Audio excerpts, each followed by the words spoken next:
It's January 15th, 2012. Lambeau Field is bitterly cold, the kind of Green Bay night that's supposed to belong to the Packers. And on the field is the best team in football. The Green Bay Packers are the defending Super Bowl champions. They're 15-1, the top seed in the conference. And for 4 months, they made the rest of the league look like it was playing a different sport. And they're losing, not to some other powerhouse, but to the New York Giants, a 9-7 team that Green Bay has already beaten earlier in the same season. By the time it's over, it's 37-20, and it isn't even that close. The greatest regular season team of its era, the team everyone had penciled into the Super Bowl, is going home in its very first playoff game, on its own field. So how does that happen? How does a 15-1 juggernaut, with the best quarterback on the planet, playing the best football of his life, just vanish on a single afternoon? To understand it, we have to go back to where the whole thing started, back to a team that began the year on top of the entire football world. Just 7 months earlier, the Packers had been kings of the NFL. They won Super Bowl 45 back in February, a young team that caught fire in the playoffs and never cooled off. And the scary part for everyone else in the league was that they were only getting better. This wasn't a team that had overachieved and needed to reload. They had just won it all, and now they were getting healthier than ever. Key starters who missed the title run were finally coming back, which made the 2011 roster even deeper than the group that had hoisted the trophy. So the expectation wasn't just that the Packers would be good, it was that they'd repeat. Anything less than a return to the Super Bowl would be a disappointment, and that was the bar this team set for itself before the season even started. For the next 16 weeks, they didn't just clear it, they obliterated it. As with everything in Green Bay, it all started with the quarterback. In 2011, Aaron Rodgers played the position about as well as anyone ever has. He threw 45 touchdowns against just 6 interceptions, piled up 4,600 yards, and posted a passer rating of 122.5. That broke the all-time single-season record. He didn't just lead the league, he lapped it. Every Sunday looked effortless, like he already knew where the defense would be before the ball was snapped. By midseason, the MVP race was over. But a passer is only as good as the people catching his throws, and this group of receivers might have been the deepest in the sport. Jordy Nelson broke out in a huge way, going over 1,200 yards and 15 scores, with a knack for turning a quick catch into a long one. Greg Jennings was a polished, dependable pro. James Jones was the physical target with a nose for the end zone. Jermichael Finley, a tight end who moved like a wideout, found pay dirt 8 times. And Donald Driver, the beloved old hand, was still making plays in the twilight of his great career.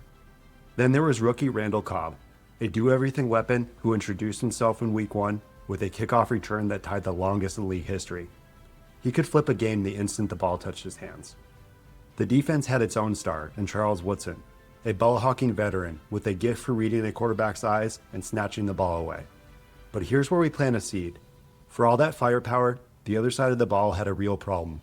It forced takeaways at the best rate in the league, yet it surrendered more yards than any unit in football. Dead last, 32 out of 32. When Green Bay was up by 20, that hardly mattered.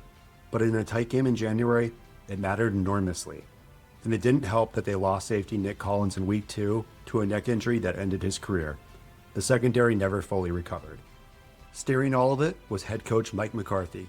He won the title the year before, and in 2011, he was the architect of that record-setting attack, calling the plays that kept the defense a half step behind all year.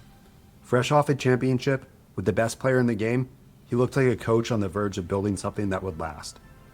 The other side belonged to coordinator Dom Capers, a respected, longtime coach and one of the godfathers of the modern blitz. But Capers had been dealt an impossible trade-off. His unit gambled for takeaways and won that bet more often than anyone, but the price they paid was all those yards. When the gamble paid off, it looked genius, but when it didn't, there was nowhere to hide. And in January, against the right opponent, it stopped paying off. The season opened on a Thursday night with the whole league watching, and the Packers put on a show. Their Week 1 meeting with the New Orleans Saints turned into an instant classic, a 42-34 shootout between two of the best offenses in the game. Cobb lit up the highlight reels in his debut, and the message landed loud and clear. The champs were back, and no one had figured out how to slow them down. So they kept winning, and winning, and winning. Green Bay raced out to 13 straight victories. On Thanksgiving, they went into Detroit, handled the Lions, and climbed to 11-0, with the entire country tuned in. Talk of an undefeated run was everywhere. Could they really go 16-0? Could they chase perfection? Somewhere in the middle of that stretch came a game that looked routine at the time, but turned out to be the most important of the regular season. Week 13, on the road, against the New York Giants. It was a back-and-forth thriller that came down to the wire, and Green Bay won it, 38-35, on a Mason Crosby field goal as the clock hit 0. In the moment, it felt like just another tally in a magical year, the 12th straight victory. But hold on to that one, because the same Giants are coming back, and the next time, there won't be a last-second kick to rescue the Packers. The winning streak finally snapped in Week 15, and we'll get to that. But even in defeat, this attack had another level. In Week 17, with the top seed already wrapped up, and Rodgers mostly resting, backup Matt Flynn stepped in against Detroit and threw for 480 yards and 6 touchdowns, a franchise record. Their second stringer had just delivered one of the greatest passing days in team history. That's how deep the well ran. So about that streak. Week 15, Green Bay rolled into Kansas City at 13-0, marching toward history, to face a Chiefs club sitting at 5-8, a team going nowhere. On paper, it shouldn't have been close. And the Packers lost, 19-14. Just like that, the perfect season was gone, surrendered on a quiet December afternoon to an opponent with nothing left to play for. At the time, it seemed harmless, a tired roster on the road peeking ahead to the playoffs. But there was a warning hidden in it for anyone willing to look. This bunch, as brilliant as it was, could be tripped up on the wrong day by someone with no business hanging around. To really understand how dominant the 2011 Packers were, you have to look at the league around them, because this wasn't some watered-down year. It may have been the most loaded quarterback season in NFL history. In the NFC alone, Green Bay had serious company. The New Orleans Saints went 13-3, with Drew Brees torching the record books, breaking Dan Marino's single-season passing mark and clearing 5,400 yards. Out west, the San Francisco 49ers matched that 13-3 record in Jim Harbaugh's first year on the job, riding one of the meanest defenses in the country. Over in the AFC, a familiar power is rising. The New England Patriots also finished 13-3, with Tom Brady playing at an MVP level of his own and rolling toward the championship from the opposite side of the league. And that set up the scenario the whole sport was buzzing about. Brady's Patriots held the top seed in the AFC. Rodgers' Packers held it in the NFC. Both were favored to reach the Super Bowl, which meant football was lining up its dream matchup. Aaron Rodgers against Tom Brady, the two finest quarterbacks of their generation, both at the peak of their powers, on the biggest stage there is. It felt almost inevitable. Hold on to that thought, because it's about to become one of the greatest what-ifs in league history. There was one more story captivating the country that winter, the Tim Tebow Circus in Denver, a wild ride that somehow produced a miracle overtime playoff win. And here's the stat that captures the whole era. In 2011, 3 different passers each threw for over 5,000 yards in a single year. That had never happened, not once, in the entire history of the NFL. Yet in a season overflowing with record-breaking offenses, the MVP went to none of them. It went to Rodgers, who claimed it on pure efficiency. That's the point. The Packers weren't just good in a soft year. They were the clear favorite and maybe the deepest quarterback class the league has ever seen, which is exactly what makes what happened next so hard to fathom. They finished 15-1. It gave them the best record in football, the top seed, and a first-round bye, with the reigning MVP under center and home field advantage all the way through the NFC playoffs. Everything, and I mean everything, was lined up for a second straight Super Bowl. All they had to do was protect their own building, but they failed to do so. January 15th, the Giants arrived at Lambeau for the rematch, and from the opening snap, something felt off.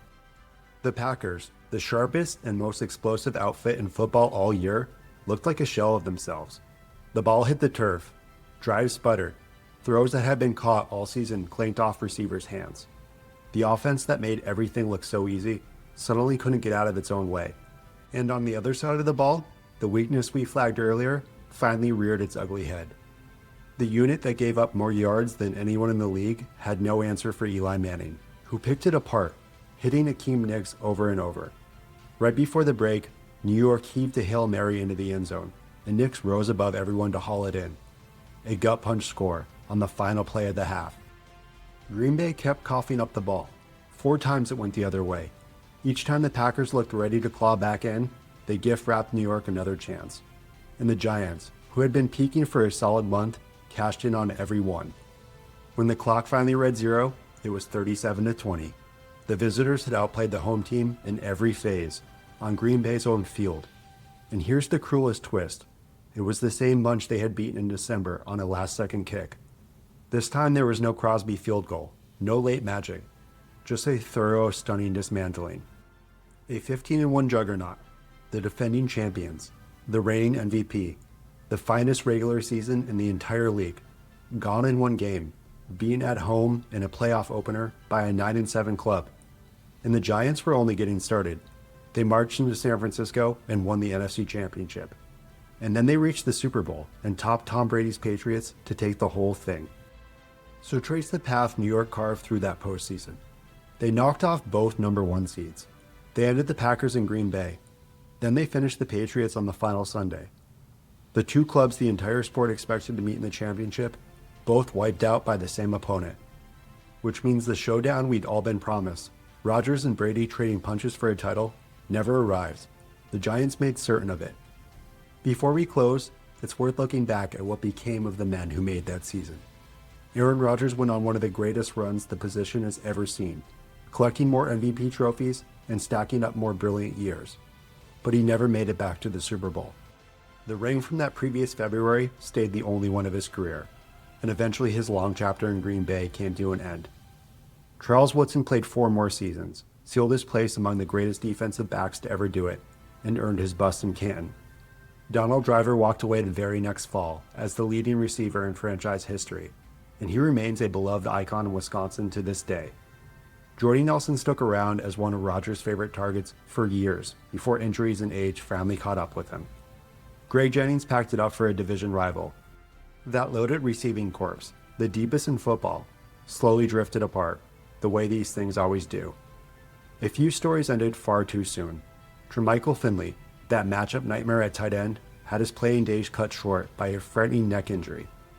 And Nick Collins, the safety lost back in week 2, never played another snap. As for Mike McCarthy, he patrolled the Green Bay sidelines for years more, piling up regular season wins and postseason heartbreak in just about equal measure. After that came 5 seasons running the Dallas Cowboys. And in one of football's greatest full circle turns, he's now the head coach of his hometown Pittsburgh Steelers, where this very year he's reuniting with Aaron Rodgers for one last ride. The same coach and quarterback who lifted that Super Bowl trophy together more than 15 years ago. A title they happened to win against the Pittsburgh Steelers. And that's the bittersweet truth of the 2011 Packers. Nearly every man on that roster carved out a long and accomplished career. But this exact group never climbed back to the summit together. They were a collection of greatness that crested in the regular season, and then, one by one, drifted their separate ways. So how should we remember the 2011 Green Bay Packers? By almost any measure, this was one of the greatest regular season teams the NFL has ever produced. 15-1, a record-shattering MVP, an attack that toyed with the best defenses in the sport. For 4 months, they looked flat out untouchable. And they have nothing to show for it but a single playoff loss. What the world wanted that year was Rodgers and Brady. What it got instead was Eli Manning and Brady. And there was real history in that pairing. It marked the second time Eli and Brady had squared off in the Super Bowl. Their first showdown came 4 years earlier, after the 2007 season, when these very same Giants ended New England's run at perfection. The Patriots had won all 16 regular season games that year, the only 16-0 team in league history, and New York stripped it away on the final Sunday, 1 win shy of immortality. Now sit with how cruelly that echoes with what happened in Green Bay, because the 2011 Packers had been chasing a flawless season of their own. They opened 13-0, just 3 victories from matching what those Patriots managed, before that quiet afternoon in Kansas City buried the dream. And in the end, it was the same Giants. The franchise that ended the only perfect season of the modern era was the very one that ended Green Bay's title defense. And that's the story of the 2011 Green Bay Packers. If you enjoyed this one, do me a favor and hit that like button and subscribe for more videos like this. This channel is all about reliving the teams that stuck with us, the runs that came up just short, and the football we never forgot. There's plenty more on the way. Drop a comment and let me know whose story you want me to dig into next. I'll see you on the next one.